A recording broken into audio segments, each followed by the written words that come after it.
നമസ്കാരം.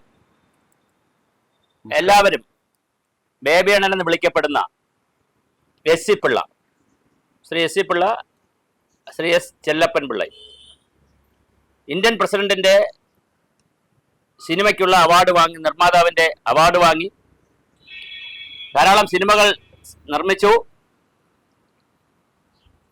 വിദേശത്തായിരുന്നു, NRI ആണ്. പഴയ ലയൺസ് ക്ലബിന്റെ പ്രവർത്തനങ്ങളുണ്ട്. നിരവധി സാമൂഹ്യ സേവന മേഖലകളിൽ പ്രവർത്തിക്കുന്നു. ഇപ്പോഴും വളരെ സജീവമായി സേവന രംഗത്തൊക്കെ ഉള്ള ശ്രീ എസ് സി പിള്ള സാറിന് ഗ്രീൻ ഗ്ലോബൽ ചാനലിലേക്ക് സ്വാഗതം. സാറിന്റെ ഒരു കുടുംബ പശ്ചാത്തലം ഒന്ന് ചുരുക്കി പറഞ്ഞാൽ വളരെ സന്തോഷമായിരിക്കും. ജന്മനാട്, സാറിന്റെ ഫാമിലി. എല്ലാവർക്കും നമസ്കാരം. ഞാൻ 1942 തിരുവനന്തപുരത്ത് മണക്കട്ട് ജനിച്ചു വന്നില്ല. ഞാൻ മാരേജ് ചെയ്തത് എറണാകുളത്തു നിന്നാണ്. എറണാകുളത്തെ ഒരു ഉള്ളാള ഫാമിലി. എനിക്ക് 2 പെൺമക്കളുണ്ട്. 2 പേരും സോഫ്റ്റ്വെയർ എൻജിനീയേഴ്സാണ്. മൂത്തവൾ അമേരിക്കയിൽ പോയിട്ട് ഏകദേശം 22 വർഷമായി. 22 അതിൽക്കുള്ളായി സെറ്റിലായി. ഇപ്പം സിറ്റിസൺഷിപ്പാണ്. രണ്ടാമത്തെ മോളും അതേമാതിരി എൻജിനീയർ തന്നെ, അമേരിക്കയിലൊക്കെ വർക്ക് ചെയ്തു. ട്രിവാൻഡ്രത്തൊന്ന് സെറ്റിലായി. ഞാനും ഭാര്യയും മാത്രം ഇപ്പം താമസിക്കുന്ന, മണക്കാട് സ്വന്തം വീട്ടിൽ താമസിക്കുന്ന ഒരവസ്ഥ. സാറിന്റെ സിനിമാ ജീവിതത്തെ കുറിച്ച് കൂടി.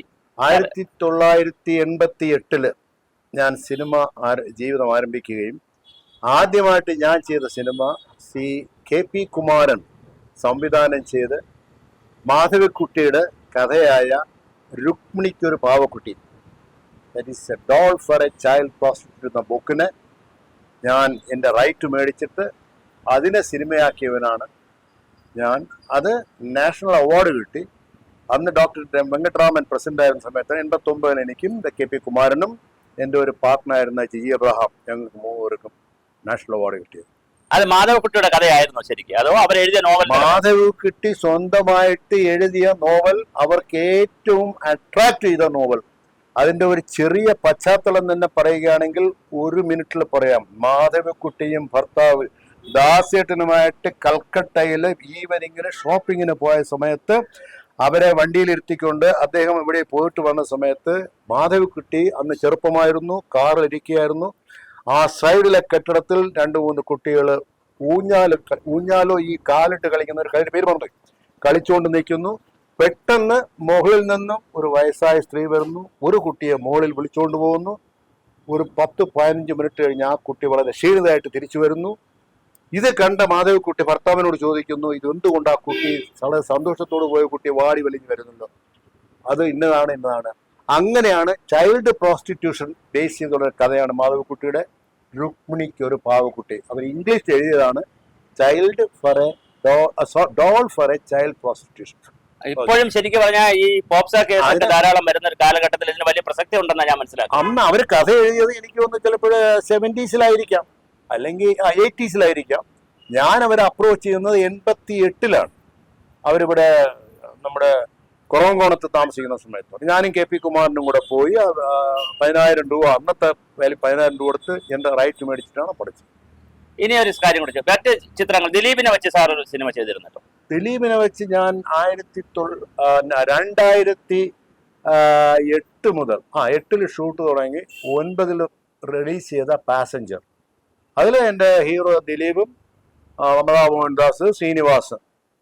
അത് രഞ്ജിത് ശങ്കർ എന്ന് പറയുന്ന ഒരു പുതിയ ഡയറക്ടർ ഒരു നല്ലൊരു കഥ എഴുതി 4-5 കൊല്ലം കൊണ്ടു നടന്ന് അവസാനം ശ്രീനിവാസന്റെ കയ്യിലെത്തി. ശ്രീനിവാസൻ എന്നെ വിളിക്കുന്നു, ഞങ്ങൾ തമ്മിൽ ചേരുന്നു. ശ്രീനിവാസനും ആ ഡയലോഗ്സ് തിരുത്താമെന്ന് പറയുന്നു. ഞങ്ങൾ അങ്ങനെ ഒന്നിച്ച പടം തുടങ്ങിയതാണ് പാസഞ്ചർ. Hit film. സാർ ഏതെങ്കിലും നടികളോ നടന്മാരാരെങ്കിലും സാർ ഇൻട്രൊഡ്യൂസ് ചെയ്തിട്ടുണ്ടോ കേരളത്തിന്റെ സിനിമാ രംഗത്ത്? സിനിമാ രംഗത്ത് ഇപ്പോഴും ഞാൻ ഇൻട്രൊഡ്യൂസ് ചെയ്യുന്നതായിട്ട് നമ്മുടെ ബേബി അൻഷുവിനെ ഞാൻ രുക്മിണിക്ക് ഒരു പാവക്കുട്ടിയിൽ ഹീറോയിൻ ആക്കിയത് ബേബി അൻഷുവിനെയാണ്. അന്ന് അവൾക്ക് 12 വയസ്സേ ഉള്ളൂ മെഡ്രാസിൽ. Now she has become an actress. പിന്നെ എൻ്റെ അറിവിൽ കൊല്ലം തുളസി രുക്മിണിയിലുണ്ടായിരുന്നു. ഞാൻ വിചാരിക്കുന്നു അതിനു മുമ്പേ അദ്ദേഹം ഉണ്ടോ എന്ന് എനിക്കറിയില്ല. രുക്മിണിയിൽ ഞാൻ എടുത്തിട്ടുണ്ട്. പിന്നെ എൻ്റെ അറിവിൽ രഞ്ജിത് ശങ്കർ, പാസഞ്ചർ എടുത്ത രഞ്ജിത് ശങ്കർ ആദ്യത്തെ ഡയറക്ടറാണ്. അദ്ദേഹം എൻ്റെ പടം ചെയ്തതിന് ശേഷമാണ് അദ്ദേഹം 4-5 പടത്തിന്റെ അറബിക് ഡയറക്ടറായിട്ട് മാറിയിട്ടുണ്ട്. സാർ ഇതിനെ 1-2 കാര്യങ്ങൾ. സാർ ഈ ലയൺസ് ക്ലബ്ബുമായിട്ടൊക്കെ നല്ല ബന്ധമുണ്ടല്ലോ, സേവന അതിനെ കുറിച്ച് 1 മിനിറ്റ് ഒന്ന് പറഞ്ഞാൽ. ട്രിവാൻഡ്രം സെൻട്രൽ ക്ലബ്ബിൽ ഞാൻ ജോയിൻ ആയിട്ട് മോർ ദാൻ 20 years ആയി. അന്ന് ഞാൻ ഒരുപാട് സേവനങ്ങൾ ചെയ്യുന്നുണ്ട്. ഇപ്പോഴും ഞാൻ ലയൺസിലെ ആക്റ്റീവ് ആണ്. 3-4 times I was the president of our club. പിന്നെ വീട്ടിലെ ഫാമിലി പ്രോബ്ലം എല്ലാം കാരണം കൂടുതൽ മീറ്റിംഗ് അറ്റൻഡ് ചെയ്യാൻ പറ്റുന്നില്ല. ഈ ഡിസ്ട്രിക്ട് ലെവലിലൊക്കെ ഒരുപാട് പരിപാടികളിൽ പങ്കെടുക്കാറുണ്ട്. ഇപ്പൊ സ്റ്റിൽ പങ്കെടുക്കാം. സാർ സാമുദായിക പ്രവർത്തകനാണ് കൂടിയാണ്, അല്ലെങ്കിൽ അതിന്റെ ഒരു ആൾ കൂടിയാണെന്ന് അറിയാം. സാറിന്റെ സമുദായ ബന്ധപ്പെട്ട ഒരു ട്രസ്റ്റ് ഉണ്ടെന്നറിയാം. അതിന്റെ ചെറിയ പ്രവർത്തനങ്ങൾ കൂടി സൂചിപ്പിച്ചാൽ നന്നായി. തിരുവനന്തപുരത്ത് വെള്ളാള സമിതി ട്രസ്റ്റ് എന്നും പറഞ്ഞുകൊണ്ട് 1992 ഞങ്ങളുടെ പവർ ഹൗസ് റോഡിലുള്ള CP സൺസിന്റെ ഉടമ P. ചിദംബരം അവർകൾ, അദ്ദേഹവും ഒരു 10-15 പേരും ചേർന്ന് ഉണ്ടാക്കിയ ഒരു പ്രസ്ഥാനമാണ് വെള്ളാള സമിതി ട്രസ്റ്റ്. അത് for the benefit of the Vellalas, അവരുടെ കുട്ടികളുടെ എഡ്യൂക്കേഷൻ, മാരേജ് പർപ്പസ് ആണ്. അതിൽ 1992 തന്നെ ഞാനും മെമ്പറായി. Still I am active. Around 15 years ഞാൻ അതിന്റെ സെക്രട്ടറി ആയിരുന്നു. ഇപ്പം ഞാൻ വെള്ളാള സമിതി ട്രസ്റ്റിന്റെ ചെയർമാനാണ്. Managing trustee Shri PR Murugan, operator മുരുകനാണ്. Managing trustee I am the chairman. Doctor Motilal is secretary. പിന്നെ കുമാരസ്വാമി വൈസ് ചെയർമാൻ. അങ്ങനെ പോകും. ഒത്തിരി ആളുകളായി ആക്റ്റീവ്. സാർ, ഞാൻ മറ്റൊരു കാര്യം കൂടി ചോദിച്ചു. സാർ സമുദായ പ്രവർത്തനവുമായി ബന്ധപ്പെടുത്തിയിട്ട് പല കാര്യങ്ങളൊക്കെ ചെയ്യുന്ന കൂട്ടത്തിൽ പത്തനംതിട്ട ജില്ലയിലെ വയ്യാറ്റുപുഴയിലെ ഒരു സ്കൂളിൽ സാർ കഴിഞ്ഞ ദിവസം പോയി കുറച്ച് സേവന പ്രവർത്തനങ്ങളുമായി ബന്ധപ്പെട്ട് നിന്നിരുന്നു. എന്താണ് അതിന്റെ ഒരു പശ്ചാത്തലവും അതിന്റെ സൗകര്യവും എന്ന് പറഞ്ഞാൽ നന്നായി. അതിന്റെ പശ്ചാത്തലം എന്ന് പറഞ്ഞാൽ 2004 ഞാൻ കേരള വെള്ളാള മഹാസഭയിൽ ഒരു രക്ഷാധികാരി മെമ്പറായിട്ട് ചേരുന്നു. അന്ന് മുതൽ ഞാൻ കേരള വെള്ളാള മഹാസഭയ്ക്ക് വേണ്ടി കേരളത്തിലുള്ള സമയത്തെല്ലാം വർക്ക് ചെയ്യുന്നുണ്ട്. റാന്നി പോകുന്നുണ്ട്, അവരെ ബോർഡിൽ അറ്റൻഡ് ചെയ്യുന്നുണ്ട്, ഒരു ബോർഡ് മെമ്പറായിട്ടുണ്ട്. ഒരു 3-4 വർഷം ഞാൻ അവരുടെ കൂട്ടത്തിൽ വൈസ് പ്രസിഡന്റ് ആയിട്ടും ഇരുന്നിട്ടുണ്ട്. അന്ന് മിസ്റ്റർ സുരേന്ദ്രൻപിള്ള പ്രസിഡന്റ്, അതിനുശേഷം എക്സ് മന്ത്രിയായിട്ടുള്ള പുനലൂർ മധുവിന്റെ കാലത്തൊക്കെ MLA ആയിരുന്ന ഞാൻ വൈസ് പ്രസിഡന്റ് ആയിട്ടും ബോർഡിൽ ആക്റ്റീവായിട്ട് പ്രവർത്തിച്ചിട്ടുണ്ട്. സ്റ്റിൽ ഞാൻ ഒരു വെള്ളാളനാണ്. അതുകൊണ്ട് എനിക്ക് കേരള വെള്ളാള സഭയെ മറക്കാൻ പറ്റത്തില്ല. അവരുടെ എല്ലാ ആക്ടിവിറ്റീസിലും മാക്സിമം. പക്ഷെ ഇന്നത്തെ പൊസിഷൻ എന്ന് പറയുന്നത് KVMS കുറച്ച് തകരാറുകൾ നടക്കുന്നു. അപ്പൊ ഞാനത് നല്ല രീതിയിൽ മുന്നോട്ട് കൊണ്ടുപോകാൻ വേണ്ടി ട്രൈ ചെയ്തുകൊണ്ടിരിക്കുകയാണ്. കഴിഞ്ഞ ആഴ്ച വയ്യാട്ടുപുഴ സ്കൂളിന്റെ പരിതാപകരം അറിഞ്ഞ സ്ഥിതിക്ക് ഞങ്ങൾ കുറെ പേര് കുറെ കാശൊക്കെ ഉണ്ടാക്കി പൈസ എടുത്തു, സ്വന്തമായിട്ട് ഞങ്ങളെ ഷെയർ ചെയ്ത് അവിടുത്തെ അഡ്മിനിസ്ട്രേഷന്റെയും PTA പ്രസിഡന്റിന്റെ ഒക്കെ പരാതി, ബസ് 6-7 മാസം കൊണ്ട് കിടക്കുകയാണ്. കുട്ടികൾക്ക് വളരെ കഷ്ടപ്പാടുണ്ട്. ഇത് കേട്ട് വളരെ സങ്കടമുണ്ടായി. ഞങ്ങൾ ആ ബസ് റിപ്പയർ ചെയ്ത് കൊടുക്കാന്ന് പറഞ്ഞു. ഞങ്ങളത് ചെയ്തു. അതിനുവേണ്ടിയാണ് കഴിഞ്ഞ ഞായറാഴ്ച ആ ബസ് അഡ്മിനിസ്ട്രേഷൻ ഹാൻഡ് ഓവർ ചെയ്യാൻ വേണ്ടി ഞാനും കുറെ സ്ത്രീകളും ഞങ്ങളുടെ മെമ്പേഴ്സ് എല്ലാം കൂടെ പോയിരുന്നു. സന്തോഷമായിട്ട് ആ ചടങ്ങുകൾ നടത്തിയിട്ട് തിരിച്ചു വന്നു. ഇനി എന്തെങ്കിലും ആ സ്കൂളിനെ തീർച്ചയായിട്ടും അന്ന് രാത്രി മുതൽ വയ്യാട്ടുപുഴ സ്കൂൾ തന്നെയാണ് എൻ്റെ മനസ്സിൽ. അവിടുത്തെ കുട്ടികളുടെ മുഖം മാറുന്നേ ഇല്ല. ഇന്നും ഞാൻ എൻ്റെ ഒരു ഫ്രണ്ടുമായിട്ട് സംസാരിച്ചപ്പോഴത്തേക്ക് ഞാൻ വേണമെങ്കിൽ ഇപ്പം തന്നെ 1 ലക്ഷം രൂപ നിനക്ക് തരാറാ, നിനക്ക് വല്ലതും ചെയ്യാമോ എന്ന് എൻ്റെ ക്ലോസ് ഫ്രണ്ട് ചോദിച്ചു. ഞാൻ പറഞ്ഞു ഇപ്പോഴൊന്നും വേണ്ട, ഞാൻ സമയം പറയാം. അങ്ങനെ കോണ്ടാക്റ്റുകളുണ്ട്. പക്ഷെ ആ സ്കൂളിൽ എങ്ങനെ അപ്രോച്ച് ചെയ്യും? കാരണം സ്കൂളിന്റെ സിറ്റുവേഷൻ കാരണം ഒരുപാട് എതിർസ്വരങ്ങൾ ഉള്ളതുകൊണ്ട് നാളെയിൽ പോകാൻ കൂടെ ഭയമായിരിക്കുന്ന ഒരു സിറ്റുവേഷൻ. അത് സ്കൂളിന്റെ പ്രശ്നമല്ല, അത് നടത്തിപ്പിന്റെ മാനേജ്മെന്റുമായിട്ടുള്ള പ്രശ്നമാണ്. സ്കൂളിന് വേറെ പ്രശ്നങ്ങളൊന്നുമില്ല. നല്ല മനോഹരമായ സ്ഥലത്ത് സുഖകരമായിരിക്കുന്ന സ്കൂൾ എല്ലാം സെറ്റിൽ ആവുകയാണെങ്കിൽ ഞങ്ങൾ ഒരുപാട് സഹായങ്ങൾ ചെയ്യാൻ പറ്റവരാണ്. ഞാൻ ചെയ്യും. തീർച്ചയായിട്ടും വയ്യാറ്റുപുഴ സ്കൂളിന്റെ സമഗ്രമായ പുരോഗതിക്ക് ഒരു പ്രാവശ്യം അവിടെ പോയി സംഭാവന കൊടുത്തു, കാര്യങ്ങൾ മനസ്സിലാക്കി എന്നുള്ള വ്യക്തി എന്നുള്ള നിലയിൽ, ഇത്തരത്തിൽ സേവന രംഗത്ത് നിൽക്കുന്ന ആളെന്നുള്ള നിലയിൽ പലരെയും കൂട്ടിയോജിപ്പിക്കാൻ കഴിയുന്ന കാര്യങ്ങൾ കൂട്ടിയോജിപ്പിച്ച് ഇപ്പൊ സ്വന്തം കയ്യിൽ നല്ല പണം എടുക്കേണ്ടത്, കാരണം അങ്ങനെ നമുക്ക് ഒരുപാട് കൊടുക്കാൻ കഴിയില്ല. അപ്പൊ എന്നാലും സമാന ചിന്താഗതിയുള്ള വിദ്യാഭ്യാസത്തോടൊക്കെ താല്പര്യമുള്ള ആളുകളിൽ നിന്ന് തുകയൊക്കെ സമാഹരിച്ചൊരു വലിയ കാര്യം അവിടെ ചെയ്യാൻ, ആ സ്കൂളിന്റെ അടിസ്ഥാന സൗകര്യം. ഞാൻ എൻ്റെ ഒരു കാഴ്ചപ്പാടിൽ പറഞ്ഞാൽ ഇപ്പൊ എല്ലാ സർക്കാർ സ്കൂളുകളും നല്ല അടിസ്ഥാന സൗകര്യങ്ങൾ മെച്ചപ്പെട്ടിട്ടുണ്ട്, പഴയതുപോലല്ല. ഇതൊരു എയ്ഡഡ് സ്കൂളാണെന്ന് ഞാൻ മനസ്സിലാക്കുന്നത്. സ്വാഭാവികമായിട്ട് അപ്പോൾ സർക്കാരിന്റെ സഹായമൊക്കെ കിട്ടാൻ സാധ്യതയുണ്ട്. അപ്പോൾ വിവിധ തരത്തിലുള്ള സഹായങ്ങളൊക്കെ മേടിച്ച് അതൊരു ഇന്റർനാഷണൽ ലെവലിലുള്ള ഒരു മനോഹരമായ സ്കൂൾ, പ്രത്യേകിച്ച് അതൊരു നാട്ടിൻപുറത്താണ് ഇരിക്കുന്നത്, കാടുമായിട്ടൊക്കെ വലിയ ബന്ധമുള്ള ഒരു സ്ഥലമാണ്. സീതത്തോടിനടുത്തുള്ള വയ്യാറ്റുപുഴ എന്ന് പറയുന്ന സ്ഥലത്താണ് ഇരിക്കുന്നത്. അപ്പൊ അത് മനോഹരമായ ഒരു സ്കൂളാക്കി മാറ്റാനുള്ള എസ് സി പിള്ള സാറിന്റെ എല്ലാ ആ സേവന മനസ്സിനും അതിന് സാറ് കൊടുക്കുന്ന ഒരു രക്ഷാധികാരിയെ പോലെ എടുക്കുന്ന മുൻകൈക്കും എല്ലാവിധ അഭിനന്ദനങ്ങളും നേരുകയാണ്. ഇനി മറ്റൊരു കാര്യം കൂടി, സാർ ആറ്റുകാൽ ക്ഷേത്രത്തിന്റെ ദേവീക്ഷേത്രത്തിന്റെ വളരെ സമീപത്താണ് സാർ താമസിക്കുന്നത്. ആറ്റുകാൽ ക്ഷേത്രവുമായി ബന്ധപ്പെടുത്തി അതിന്റെ ഉത്സവ സമയത്ത് സാർ കുറെ അധികം അന്നദാനം അങ്ങനത്തെ കുറെ കാര്യങ്ങൾ സാർ ചെയ്യുന്നതായി ഞാൻ മനസ്സിലാക്കിയിട്ടുണ്ട്. അതിനെക്കുറിച്ച് സാർ ചുരുക്കി ഒന്ന് പറയാമോ? ആറ്റുകാൽ ക്ഷേത്രത്തിലെ പൊങ്കാല എന്ന് പറയുന്നത് കഴിഞ്ഞ ഞാൻ എത്ര കൊല്ലം ഇവിടെ ജീവിച്ചിരുന്ന അപ്പോഴെല്ലാം കാണുന്നതാണ്. ആറ്റുകാൽ ക്ഷേത്രവുമായിട്ട് വളരെ ബന്ധമുള്ളവരാണ്. എൻ്റെ വീട്ടിൽ തന്നെ, എൻ്റെ ക്യാമ്പസിൽ തന്നെ ഏകദേശം ഒരു 300 പൊങ്കാലകൾ വീടിന് ചുറ്റും ഉണ്ടാകുന്നതാണ്. പാലക്കാട്ടു നിന്നും കോഴിക്കോട്ടു നിന്നും വർഷം തോറും വരുന്നവരുണ്ട്. കഴിഞ്ഞ 10 കൊല്ലം കൊണ്ട് എൻ്റെ വീട്ടിൽ കാമ്പൗണ്ടിൽ ഞങ്ങൾ അന്നദാനം ഏകദേശം തുടങ്ങിയത് 2000 പേർക്ക് കൊടുത്തു, പിന്നെ 5000 പിന്നെ 10000 ഇപ്പോഴും ഞങ്ങളുടെ ഒരു തീരുമാനം എടുത്തിട്ടുണ്ട് 15000 പേർക്കെങ്കിലും കുറഞ്ഞത്. അത് രാത്രി 7 മണിക്ക് അന്നദാനം തുടങ്ങിയാൽ വെളുക്ക കൊടുത്തുകൊണ്ടിരിക്കണം എന്നുള്ള പ്ലാനിൽ ഞങ്ങൾ വന്നിട്ടുണ്ട്. അത് പൊങ്കാലയുടെ അന്നല്ല, പൊങ്കാലയുടെ തലേ ദിവസം രാത്രി. അതായത് പൊങ്കാലയുടെ തലേ ദിവസം രാത്രി എന്ന് വെച്ചാൽ തലേ ദിവസം രാവിലെ മുതൽ ഒഴുക്ക് തുടങ്ങും എൻ്റെ വീട്ടിൻ്റെ നടയിൽ കൂടെ. പിന്നെ വൈകുന്നേരം ആകുമ്പോഴത്തേക്ക് അവർക്കൊരു ചായ പോലും കിട്ടത്തില്ല. കാരണം ഹോട്ടലും തുറക്കില്ല, കാരണം ലക്ഷക്കണക്കിന് ആഹാരം കൊടുക്കാൻ ഫെസിലിറ്റീസ് ആർക്കും വീടുകളിൽ. അപ്പം ഞാൻ എൻ്റെ വീട്ടിൽ ശരിക്കും പറഞ്ഞാൽ 1 കിലോമീറ്റർ ദൂരത്തു നിന്നാണ് ക്യൂ തുടങ്ങുന്നത്. രാത്രി 7 മണിക്ക് തുടങ്ങും, 12 മണി 1 മണിക്ക് തീരും. കഴിഞ്ഞ കൊല്ലവും 10000-ൽ കൂടുതൽ ആൾക്കാർ കൊടുത്തു. ഇക്കൊല്ലം 15000 വരെ ഞങ്ങൾ കൊടുക്കും. ഞാൻ മാത്രമല്ല, എൻ്റെ കുടുംബം, എൻ്റെ ഫ്രണ്ട്സ്, എൻ്റെ പൗരസമിതി എന്നും പറഞ്ഞുകൊണ്ട് ഇവിടെ കുര്യാത്തി മുക്കിലൊന്നുണ്ട്, അവരുടെ ചെയർമാനാണ് ഞാൻ. അപ്പം അതിൽ ഒരു 250 ചെറുപ്പക്കാരുണ്ട്. നേരെ ഓപ്പോസിറ്റ് അവരുടെ രക്ഷാധികാരിയും ചെയർമാനായിട്ട് ഞാൻ വർഷക്കണക്കായി. സോ അവരെന്നെ മാക്സിമം ഹെൽപ്പ് ചെയ്യുന്നുണ്ട്. ആ ഹെൽപ്പിൽ അന്നദാനം സ്റ്റിൽ വി ആർ ഡൂയിങ്. ഒരു കാര്യം ജീവിച്ചിരിക്കുന്നവരെ ഞാനൊരു കാര്യം കൂടെ ചോദിച്ചോട്ടെ. സാറിനെ എസ് സി പിള്ള സാറിനെ പലപ്പോഴും പലരും കുവൈറ്റ് ബേബി എന്ന് വിളിക്കുന്നത് ഞാൻ ശ്രദ്ധിച്ചിട്ടുണ്ട്. എന്തിനാണ് സാറിനെ അങ്ങനെ വിളിക്കുന്നത്? 1966 എൻ്റെ മാരേജ് കഴിഞ്ഞ് 1967 സെപ്റ്റംബറിലാണ് ഞാൻ കുവൈറ്റിൽ പോകുന്നത്. അന്ന് കപ്പലിലാണ് ഞാൻ പോയത്.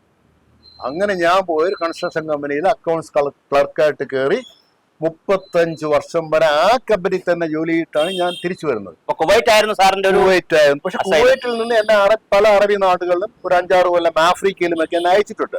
ബട്ട് ആ കാലങ്ങളിൽ ഈ ഏരിയയിൽ കുവൈറ്റിൽ പോയവരാരും ഇല്ല. പഴയ പേർഷ്യക്കാരുണ്ടായിരുന്നു. അന്നൊക്കെ പേർഷ്യ എന്നാണ് അറിവ്. അതുകൊണ്ടാണ് ഈ ആൾക്കാരെല്ലാം, പിന്നെ ഞാൻ പറയുന്ന ഒരു 80 തൊട്ടാണ് ഈ കുവൈറ്റ് പോക്കൊക്കെ തുടങ്ങിയത്. അതുകൊണ്ടാണ് എല്ലാവരും കുവൈറ്റ് ബേബി എന്ന് പറയുന്നത്. That's all. അപ്പൊ തീർച്ചയായിട്ടും സാർ നിരവധി സേവന പ്രവർത്തനങ്ങൾ നടത്തുന്നു. സാർ സിനിമകൾ എടുത്തിട്ടുണ്ട്. അതുപോലെ തന്നെ സ്കൂളുമായി ബന്ധപ്പെട്ടുള്ള കാര്യങ്ങൾ സാർ സൂചിപ്പിച്ചു. അപ്പോൾ ഈ വയസ്സിൽ, ഈ ഏജിലും ഒരു സീനിയർ സിറ്റിസൺ ആയിരിക്കുമ്പോഴും ഇത്തരത്തിലുള്ള വളരെ മഹത്തായ സേവന പ്രവർത്തനങ്ങൾ വിവിധ രൂപത്തിൽ തിരുവനന്തപുരത്തും ഇപ്പോൾ പത്തനംതിട്ടയിലും വയ്യാറ്റുപുഴയിലും എല്ലാം നടത്തുന്നുണ്ട്. അപ്പോൾ വളരെ മനോഹരമായിട്ടുള്ളൊരു സാമൂഹ്യ സേവന സമുദായ സ്നേഹമൊക്കെ ഉള്ളതുകൊണ്ടാണ് അങ്ങനെ ചെയ്യാൻ കഴിയുന്നത്. സ്വന്തം കയ്യിൽ നിന്നും ചെറിയ തുകകൾ ചിലപ്പോൾ എടുക്കേണ്ടി വന്നേക്കാം, അത് സ്വന്തം വാഹനം ചിലപ്പോൾ ഉപയോഗിക്കേണ്ടി വന്നേക്കാം. അത്തരം കാര്യങ്ങളുണ്ട്. എന്നാലും മറ്റുള്ളവർ പ്രവർത്തകരെയും ആളുകളെയും ഇന്ന് രാവിലെയും ആരോടോ സംസാരിച്ച് ഇങ്ങനെ പണം തരാം എന്നൊക്കെ പറയാം. അപ്പൊ അത്തരത്തിൽ ഇതിനെ ഒരു മനസ്സിൽ കൊണ്ട് നടക്കുന്ന വളരെ മനോഹരമായ ഒരു സ്കൂളാക്കിയൊക്കെ മാറ്റാൻ കഴിയട്ടെ. ധാരാളം സേവന പ്രവർത്തനങ്ങൾ സമുദായത്തിനും സമൂഹത്തിനും സാർ രണ്ടും ചെയ്യുന്ന ആളാണ്. സമൂഹത്തിനും ഈ ക്ഷേത്ര കാര്യങ്ങൾക്കും എല്ലാം ഒരുപാട് കാര്യങ്ങൾക്ക് സാർ ചെയ്യുന്ന ആളാണ്. ഇത്തരത്തിലുള്ള ആ ഒരു വലിയ മനസ്സിനെ ഈ ചാനലിന് വേണ്ടി അഭിനന്ദിക്കുന്നു. അതുപോലെ തന്നെ പ്രസിഡന്റിന്റെ അവാർഡ് കിട്ടിയിട്ടുള്ള ഒരു വലിയ വ്യക്തിത്വം കേരളത്തിൽ നമുക്ക് സീനിയർ ആയിട്ടുള്ളൊരു പ്രവർത്തന രംഗത്തുണ്ട്. ഒറ്റ വാക്ക് മാത്രം, ഒരു വിവാദമില്ലാതെ ഞാൻ സാറിനോട് ചോദിക്കട്ടെ. ഇപ്പൊ ഒരുപാട് സിനിമാ സംവിധായകരും നിർമ്മാതാക്കളും പുതിയത് വരുന്നുണ്ട്. അവരോടുള്ള സാറിന്റെ ഒരു ഉപദേശം എന്താണ്? വേറെ ഒരു വിവാദമില്ല, തർക്കമില്ല, ഒന്നും നമ്മൾ ചർച്ച ചെയ്യുന്നില്ല. അവരോടുള്ള സാറിന്റെ ഒരു ഏറ്റവും സീനിയർ ആയിട്ടുള്ള ആളെന്നുള്ള നിലയിൽ സാറിന്റെ ഒരു ഉപദേശം, ഒരു അവസാന വാക്ക് എന്നുള്ള നിലയിൽ സാറിന് എന്ത് പറയാനുണ്ട്? സിനിമാ രംഗം എന്ന് പറയുന്നത് ഇന്നത്തെ ഈ അവസ്ഥയിൽ പുതിയതായ നിർമ്മാതാക്കൾ വരികയാണെങ്കിൽ 100 പ്രാവശ്യം ആലോചിച്ചിട്ടേ വരാവൂ. പഴയ കാലങ്ങളല്ല. പ്രൊഡക്ഷൻ ആരംഭിച്ചു കഴിഞ്ഞാൽ ഒരുപാട് പ്രൊഡക്ഷൻസ് 10% കഴിയുമ്പോൾ നിൽക്കും, 25% കഴിയുമ്പോൾ നിൽക്കും, 50% കഴിയും. പക്ഷേ അത് കംപ്ലീറ്റ് ആകുമെന്നുള്ള ഉറപ്പ് വന്നതിന് ശേഷം മാത്രമേ പ്രോജക്റ്റ് സ്റ്റാർട്ട് ചെയ്യാവൂ. കാരണം പഴയ പോലെയല്ല ബിസിനസ്സുകൾ. ഇപ്പോഴും ഒരുപാട് പ്രശ്നമുള്ള സമയമാണ്. ആർട്ടിസ്റ്റ് പ്രോബ്ലം ഉണ്ടാവും, പിന്നെ ടെക്നീഷ്യൻസ് പ്രോബ്ലം ഉണ്ടാവും. എൻ്റെ ഉപദേശം പറയുന്ന പുതിയ സിനിമാക്കാർ വരുന്നത് വളരെ സൂക്ഷിച്ചു വേണം. അതേ സമയത്ത് പഴയ പ്രൊഡ്യൂസേഴ്സ്, ഫോർ എക്സാമ്പിൾ എൻ്റെ ഒരു ഫ്രണ്ടാണ് രഞ്ജിത്ത് ചിപ്പിയുടെ ഹസ്ബൻഡ്. അതേമാതിരി എൻ്റെ ഫ്രണ്ടാണ് പലരുണ്ട്, ഒരുപാട് പേരുണ്ട്. നമ്മുടെ അവരെല്ലാം സിനിമ എടുത്താൽ ഇപ്പോൾ ആന്റണിയും മറ്റവരൊക്കെ എടുക്കുന്നതാണെങ്കിൽ ഇവരെല്ലാം എടുക്കുമ്പോൾ അവർ ആലോചിച്ച് പ്രോജക്റ്റ് പ്ലാൻ ചെയ്ത് അവരെ സപ്പോർട്ട് ചെയ്യുന്ന ആർട്ടിസ്റ്റ് ഉള്ളതുകൊണ്ട് അവരെടുക്കുന്നു, സക്സസ് ആവും.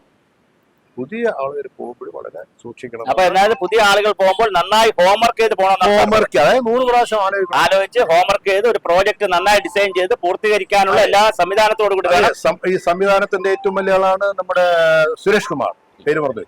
സുരേഷ് കുമാർക്ക് എനിക്ക് വേണം. അപ്പൊ സാറിന്റെ അഭിപ്രായത്തിൽ കൂടുതൽ നല്ല പ്രോജക്റ്റുകൾ എടുക്കുക, നല്ല പ്രോജക്റ്റ് എടുക്കുമ്പോൾ ഈ ഒരു ഹോംവർക്ക് ചെയ്യണം, ഒരു ഫുള്ളായിട്ട് തീർക്കുവാനുള്ള ഒരു ഹോംവർക്ക് ചെയ്തുകൊണ്ട് സിനിമാ നിർമ്മാതാക്കളും സംവിധായകരും ഒക്കെ ഈ രംഗത്തേക്ക് വരണമെന്നുള്ളതാണ്. അപ്പൊ തീർച്ചയായിട്ടും വളരെ വിശദമായി സാറിന്റെ ഒരു ജീവിതത്തെ സംബന്ധിച്ച് വളരെ ചുരുക്കിയും കാഴ്ചപ്പാടുകളെ കുറിച്ചുമൊക്കെ സാർ പറഞ്ഞു.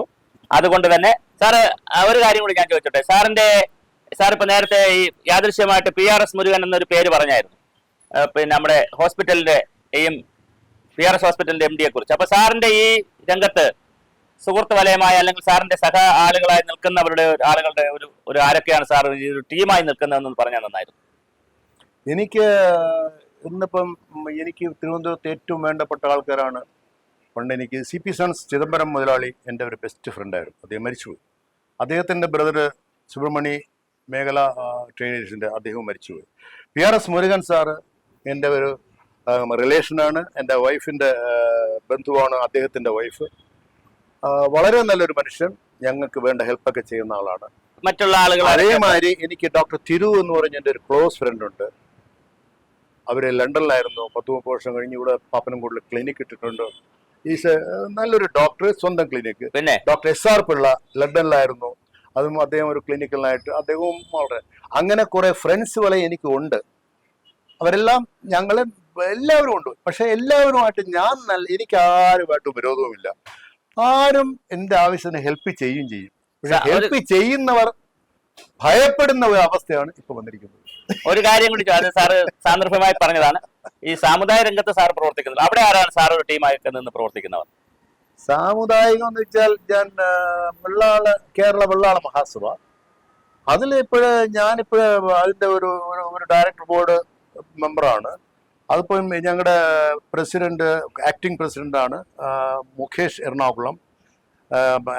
സെക്രട്ടറി, ജനറൽ സെക്രട്ടറി ഇൻചാർജ് ഉണ്ട് മണക്കാട് സുരേഷ്. അവരൊക്കെ വളരെ നല്ല മനുഷ്യരാണ്. പക്ഷെ അവരുടെ കയ്യിലൊക്കെ ഇത് സേഫ് ആകും എന്നാണ് എന്റെ ധാരണ. തീർച്ചയായും. പക്ഷെ എതിർ സ്വരങ്ങൾ